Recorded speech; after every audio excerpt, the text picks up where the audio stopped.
Autolite and its 96,000 dealers present Mr. James Mason in Banquos' Chair, a suspense play produced and edited by William Spear. Harlow Wilcox, you happy huckster. Welcome me home. Why, Hap, you old... What's the greatest spark plug engineering miracle in years, Harlow? Well, the wide gap Autolite resistor spark plug, of course. Why? Because this newest addition to the complete line of regular, transport, aviation, resistor, marine, and model spark plugs, ignition engineered by Autolite, offers special money-saving advantages, like double life under equal conditions compared to spark plugs without the built-in resistor. Right, Wilcox. Why, these sensational wide-gap Autolite resistor spark plugs give greater gas savings, smoother performance, faster starts in cold weather, and it's all due to the 10,000-ohm exclusive Autolite resistor built right into every Autolite resistor spark plug, which makes practical a wider initial gap setting. Now tell them, Harlow. So, friends, see your friendly Autolite spark plug dealer tomorrow and have him replace worn-out spark plugs with a set of ignition-engineered Autolite spark plugs. And whether you choose the resistor type or the regular type, you'll be right, because you're always right with Autolite. And now, with Banquos' Chair and the performance of James Mason, Autolite hopes once again to keep you in suspense. I will begin by reading to you a recent newspaper cutting about myself. It has a bearing upon the story I'm about to tell you. Please listen. The recent retirement of Sir William Brent from the English criminal investigation has given great joy to all the lawbreakers in our land. For more than 2 decades, Sir William has terrorized the underworld. The ex-head of the English criminal investigation has been the scourge of thieves and murderers. In but one single solitary instance has he been known to confess defeat or to express dissatisfaction with the outcome of his prosecution. This was the now famous Bedford murder case. That news item was written by Arthur Grange, a reporter who had been covering crime trials for years and whom I knew very well indeed. I had not, of course, given up the Bedford case. That, too, is now over. But that the case should be resolved as it was, no one on earth could have foreseen. I'd already made my arrangements with May Wakefield and, of course, with Bedford. Arthur Grange's call came on Wednesday. I just received your wire. I hope you're coming. Well, I am scheduled to go up to Woodsbury on Friday and dine with my sister. How important is this dinner? I don't think you will ever forget it as long as you live. Isn't Turret House the place where Bedford murdered his aunt? You have a good memory. What's it all about? Will you be here, Arthur? You make it sound so mysterious. It will be. Can I bring my revolver? Yes, I think you should, Arthur. Good night. But Sir William...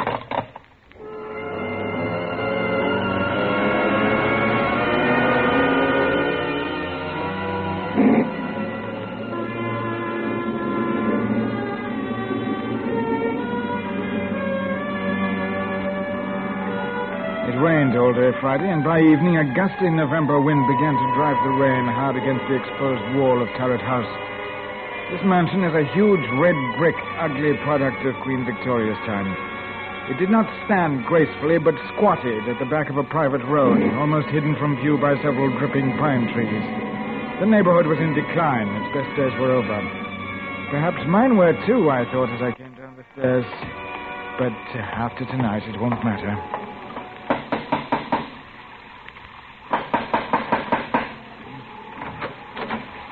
Oh, good evening, Mr. Green. Hello, Lane.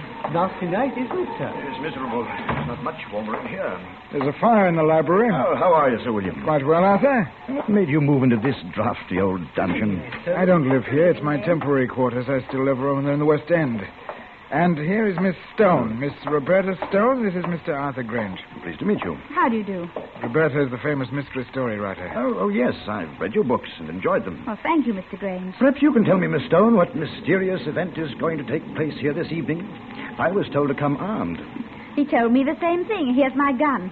I've never fired this monstrous, ugly thing in all my life. You're pointing it at me, Roberta. It's not at all polite. I'm sorry, Sir William. This house, Roberta, was the scene of a particularly unpleasant crime, as Mr. Grange can tell you. Oh, yes. In this very house, John Bedford murdered his aunt, Miss Martha Ferguson. Oh, how nice. Mr. Bedford couldn't have picked a more ideal place. Sir William, you must tell us what you're up to. We'll have a drink first, and then I'll tell you both all about it. Lane, will you serve the drinks? Yes, Sir William. Good. Now I can tell you that tonight I am going to close the Bedford case. Mr. Gage? Thank you, Lane. You're going to close the Bedford case I tonight? give you the facts in an orderly fashion. I never arrested John Bedford for the murder of his aunt, Miss Ferguson, for two reasons. First, he had an absolute and perfect alibi. Arresting him would only be a waste of time and money. And secondly, according to English law, a man discharged can never be arrested again on the same murder charge. Well, what's going to happen tonight? In a short while, John Bedford will be here to dine with us. And, oh yes, his victim, Miss Ferguson. Well, you mean Miss Ferguson wasn't actually murdered? Miss Ferguson is most thoroughly dead and has been dead for years. You're going to have the body of old Miss Ferguson here while we... Please don't anticipate me. As you both know, I've never lost a case except the Bedford murder. I'm an egotist. I've resigned from the criminal investigation for the sole reason of trapping John Bedford. Well, I must say you have a great amount of patience, Sir William. Yes, I am infinitely patient. For 3 years, I've been planning for this night. This is a moment of considerable triumph for me. I wanted to have some witnesses. A writer who will record this event, and an admirer who will appreciate the skill with which I will bring a notorious murderer to his proper end. I have an uncanny feeling that this is going to be gruesome. Come. You'd be ashamed to run away, wouldn't you? I'll stay, of course. So will I, as long as I have my weapon. Splendid. But before I tell you about my diabolical scheme, let me first acquaint Roberta with the details of the murder. I think I can recreate the circumstances for you quite accurately. Very well, then. Exactly 3 years ago tonight, old Miss...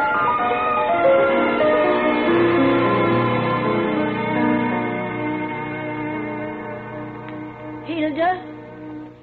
Hilda, where are you? Oh, where is that foolish maid? Never around. Yes, Miss Ferguson. Why don't you answer when I call? I was in the kitchen, ma'am. It's after 10 o'clock. You should be on your way home. I was just about to leave. Has my nephew called? No, ma'am. Mr. Bedford hasn't called since yesterday. I told him he couldn't come here anymore, just like you told me. I don't ever want to see him again. He's no good, an evil man who will come to an evil end. You're never to let him in here, Hilda. He won't ever come in this house, not if I can help it. Now you'd better run along and make sure all the doors are bolted before you leave. Yes, ma'am. Good night, Miss Ferguson. Good night, Hilda.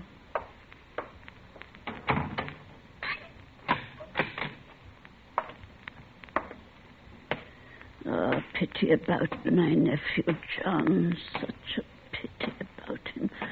He's such... Who's there? Who is it?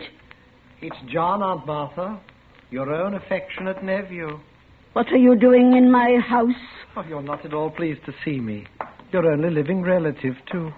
I'd like you to leave at once, or I'll call the police. Well, I'd rather not, Auntie. I want to have a talk with you. You don't want to talk to me. All you want is my money. You're putting the whole subject on a very vulgar level. You've had all the money you will ever get out of me. You won't get tuppence after I die. And it may interest you to know that I'm changing my will tomorrow. So I hear, Auntie. You're wearing gloves that... Yes, Auntie. Keep away from me. Oh, no, you're an old woman, Auntie. All that money's no good for you. You can't ever use it, but to me, money is life.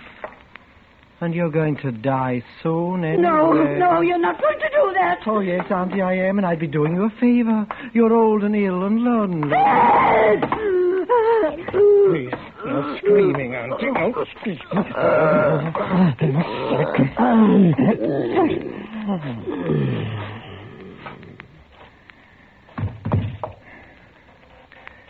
And don't you worry, Auntie. We'll have a fine funeral for you.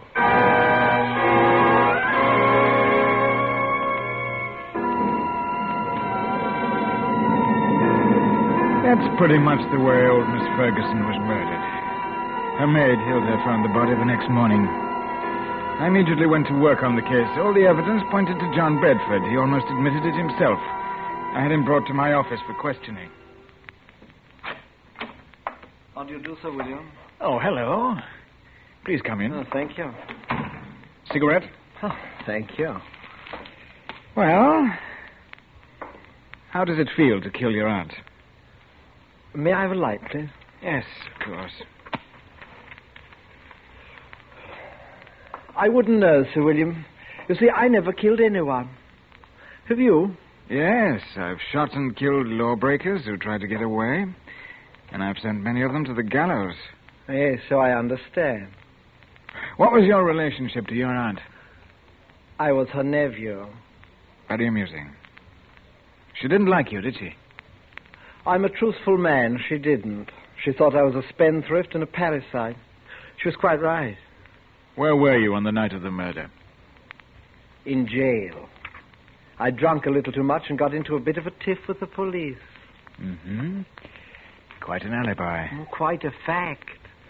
Now, it was hardly possible for me to be in jail and kill my aunt at the same time. Unless, of course, my aunt came into my cell and allowed me to murder her, after which she walked back to Turret House as a ghost, dragging her body behind her. That's hardly possible. Don't you think you ought to check my story? I already have. You're a skillful fellow. Well, why don't you arrest me then, Sir William? No, Mr. Bedford. I have time and patience. Oh, you'd better work fast. By the time you get round to me, I'll have spent all of my aunt's beautiful money. It's not her money I'm after. It's your life. Your beautiful life, Mr. Bedford. Good day.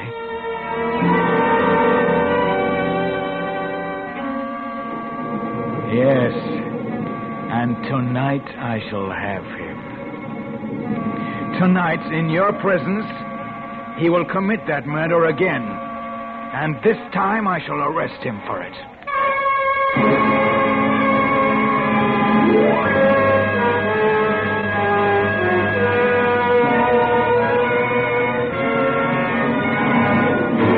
Autolite is bringing you James Mason in Banquos' Chair.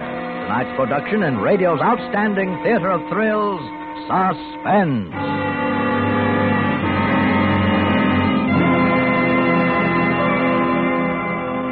Say, Harlow, while I was on vacation, I used nothing but those miraculous new wide-gap Autolite resistor spark plugs in my car. And what a performance. That's the wide-gap Autolite resistor spark plug for you. They're the newest addition to the complete line of regular, transport, aviation, resistor, marine, and model spark plugs, ignition-engineered by Autolite. Harlow, let me tell you how those wide-gap Autolite resistor spark plugs worked like a charm. Why, of course they did, Hap, just as any Autolite spark plug. But with Autolite resistor spark plugs, you do get special advantages, such as smoother performance on leaner gas mixtures, greater gas savings, even double life under equal conditions as compared to spark plugs without the built-in resistor. And it's all due to the 10,000 ohm exclusive Autolite resistor built right into every Autolite resistor spark plug. So, friends, see your neighborhood Autolite spark plug dealer tomorrow and have worn-out spark plugs replaced with ignition-engineered Autolite spark plugs. And whether you choose the resistor type or the regular type, you'll be right, because you're always right with Autolite.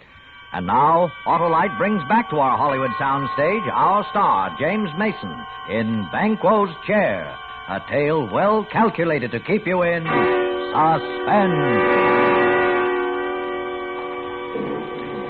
That's how matters stood. I refused to let my men arrest him. But how in the world could he have murdered his aunt while he was in jail? Well, he might have bribed the prison guard to let him out for an hour. You're right, Roberta. I believe that's exactly what he did. Unfortunately, the guard in question died of pneumonia soon afterwards and left us no further source of evidence. Well, as far as I can see, Sir William, you haven't a leg to stand on. You can't touch Bedford. Every man, particularly a criminal, has an Achilles heel. I sat down at my desk and plotted him out on paper. I decided I didn't know enough about him, his personal habits, his real character. So a month ago, I was...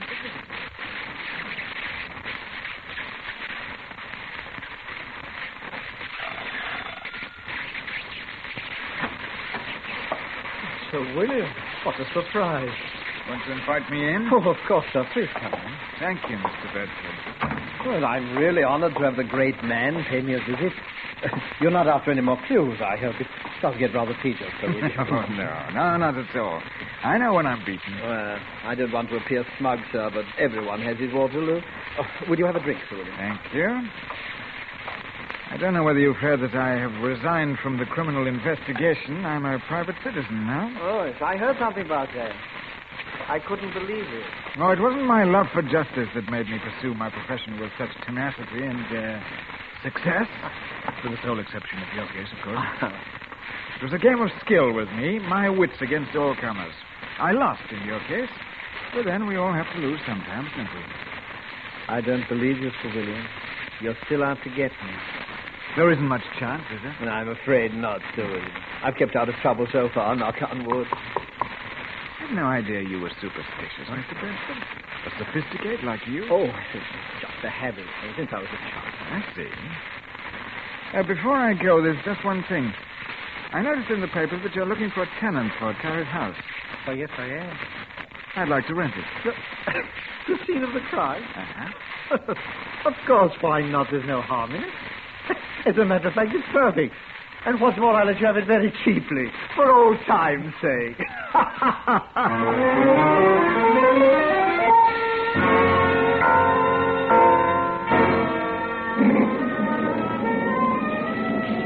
I saw Bedford frequently. Our acquaintance developed into friendship. An armed friendship, of course. He knew I was out to get him, and I wanted him to know that. But he was so pleased, so vain that he'd bested me that it gave him delight to see me. And that's how I got to know him pretty well. Fundamentally, he's superstitious and afraid. He's uncomfortable in the dark. He's an insomniac. He finds himself utterly unable to read horror novels. His sneering self-assurance is a mask for a nature that's subject to deathly fears. Well, tonight is the anniversary of the murder, and tonight Mr. Bedford dines with us at 8 o'clock. I asked you two to be here early so that we could have a talk. Well, it's nearly 8 now. Now, this is the plan. You both know May Wakefield? The Shakespearean May Wakefield? Oh, yes. Of course. Yes. Wonderful. The greatest Lady Macbeth I ever saw. That's right. Now, during dinner, she will enter the room in the precise likeness of Miss Ferguson, the murdered woman. We, of course, will pretend not to see her. We'll remain outwardly unconscious of her. Only Bedford will be aware of her presence. Hamlet, the play's the thing. Exactly. Now, during dinner, the electric light will be switched off at the main, and candles will be lit. We must have the correct atmosphere. You understand now? You are not to see Miss Wakefield. She doesn't exist for us. Is that clear? I'll look right through her.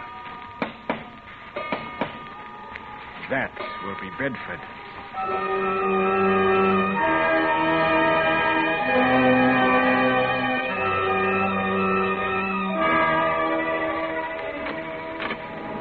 Ah, my dear Mr. Bedford. Good of you to come in this weather. But I never miss a meeting with you, Sir William. Oh, Lane, will you take Mr. Bedford's things? Yes, Sir William. Miserable weather. Oh, indeed. This way to the dining room. Thank you. I almost forgot my way around in this ugly old place. Perhaps you have unpleasant memories associated with Turret House. Oh, perhaps I have.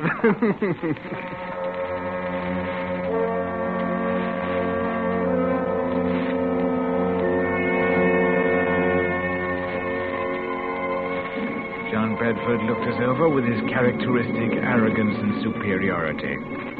I made the proper introductions, and then we all sat down to dinner. Is it still nasty outside, Mr. Oh, it's Bedford? getting worse. Looks as if we're in for a few days of this weather. Too bad. I was thinking of doing some riding tomorrow. The soup. It is excellent. Oh, yes, Sir William. Your cook is to be congratulated. The soup is a masterpiece. Poor Alice. She's been my cook for over 20 years, but she's given me notice. Absolutely refuses to stay here any longer. Why? She says this house is haunted. Roberta, this might make an interesting story for you. You should speak to her. Oh? She can give you a detailed description of the ghosts. Alice swears that she's seen the figure of an elderly woman with finger marks on her throat walking about the house. Oh, no, come now, Sir William. This is just too good. Such an obvious attempt to frighten me. Sir William is convinced. that I murdered my aunt. No, please, Sir William, a little more subtlety. Surely I deserve it, huh? Oh, perhaps the cook did see the figure. It might interest you to know, Mr. Bedford, that I don't believe in ghosts. Ah. And I'm sure my cook never saw this elderly figure, except in her frightened imagination. Well, I am afraid, sir, that your little attempt did not work. But I must admire your grateful acknowledgement of its failure. I suppose I should give up plaguing you, shouldn't I? Oh, no, Sir William, never give up. I may have a weak spot somewhere, you never can tell. If at first you don't succeed, you know. Do you live far from here, Mr. Bedford? Oh, thank you, Miss Stone. There's really no need to change the subject. I hope you find this game as amusing as I do. I saw a very exciting play last night, the Haymarket. Excuse me a moment. It's really fearfully hot in here. Do you mind, Sir William, if we get a little fresh air? I'm sorry, it is stuffy in here. Lane, open one of the windows, please. Yes. Yes, it's awful weather. Simply awful. Yes, I don't know how we will ever get home. Yes, I can't stand this weather myself. I think I'll go to the Riviera next week. I'm always so... Oh. Lane, what on earth's wrong with the lights? I don't know, sir. Well, don't stand around. Fetch some candles. We can't sit here in the darkness. And get the chauffeur. He knows something about electric lights. I'll call the chauffeur right away. I'm terribly sorry about this. We've had trouble with the wiring before. We'll have it fixed up in a few minutes. Now, let's get on with our dinner. Have some more wine, Mr. Bedford. I've had enough, thank you.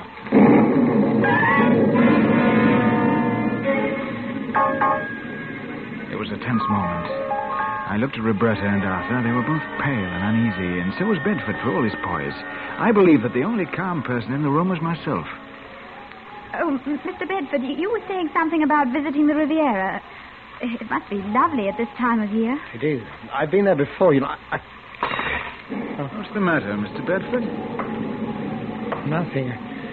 Nothing at all. I wish we could have some more light. It's rather difficult to see. I'm really terribly sorry this had to happen just at dinner. Please have a little more wine, Mr. Bedford. No, I don't drink much. The figure of a woman had entered the room. She'd come in silently, like a ghost. It was done so softly, so skillfully, that her presence seemed completely unreal. It was a superb entrance.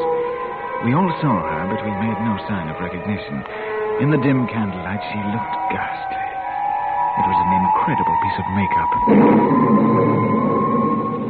Bedford looked at all of us to see if we'd seen the figure standing a few feet away from him, but we ate our dinner calmly. He looked again, shook his head, and then gulped the wine in front of him. Don't any of you see anything? See what, Mr. Bedford? You know perfectly well what.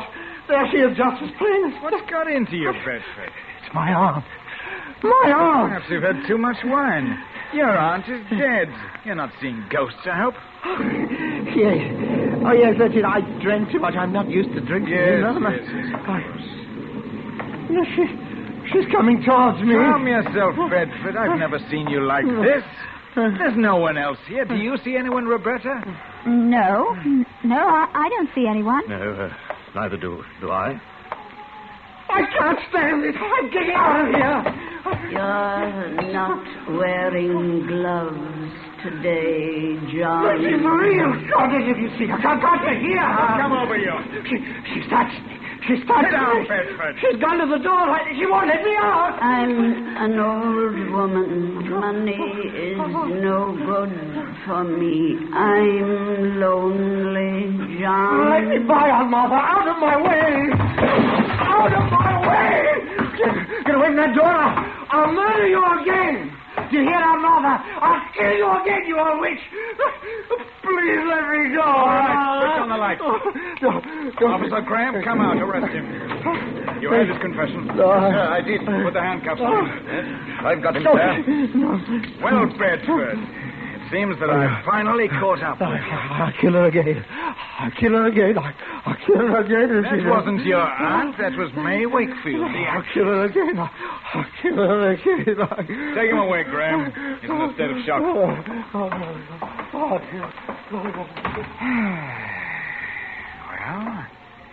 let's continue our dinner. I'm sorry for this interruption. I don't think I want to eat any more. Now, don't be squeamish, Roberta. We must celebrate my final case. It's been a long job, but it ended just as I knew it must. I'm most grateful to the both of you for your help. It was a little grim for me. That was the finest piece of acting I've ever seen. May Wakefield certainly knew her part. We must congratulate her. She almost convinced me. She must have removed her makeup by now. Elaine? Yes, sir. Tell Miss Wakefield to come down and join us. We have a fine dinner waiting for her. Excuse me, sir, but this telegram came a little while ago. I didn't want to disturb you during dinner. Let me have it.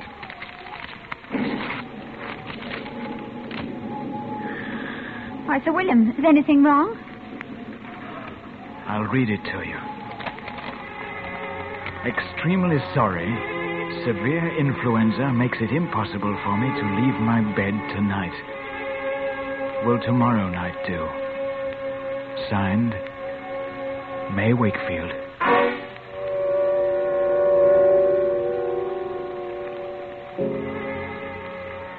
Lord help us. If it wasn't May Wakefield, who was it? I did not answer. I looked at the staring faces of Roberta and Arthur, and then I turned away. A vein in my temple began to throb. I put my hand to it, and it stopped. I think I'll have some wine. Now, Lane, Yes, sir? fetch a bottle of brandy and pour 3 stiff drinks. Better make it 4. I think you need one, too.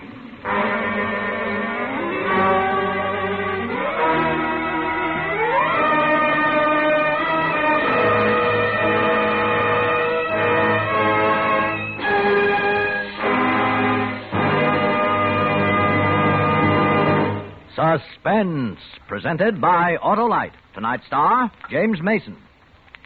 Well, Hap, it's great to have you back.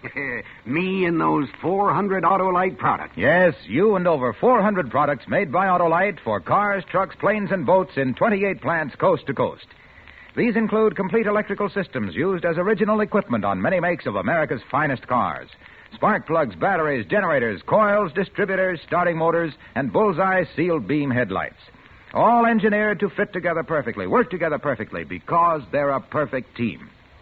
So, friends, don't accept electrical parts supposed to be as good. Ask for and insist on Autolite, original factory parts, at your neighborhood service station, car dealer, garage, or repair shop. Remember, you're always right with Autolite.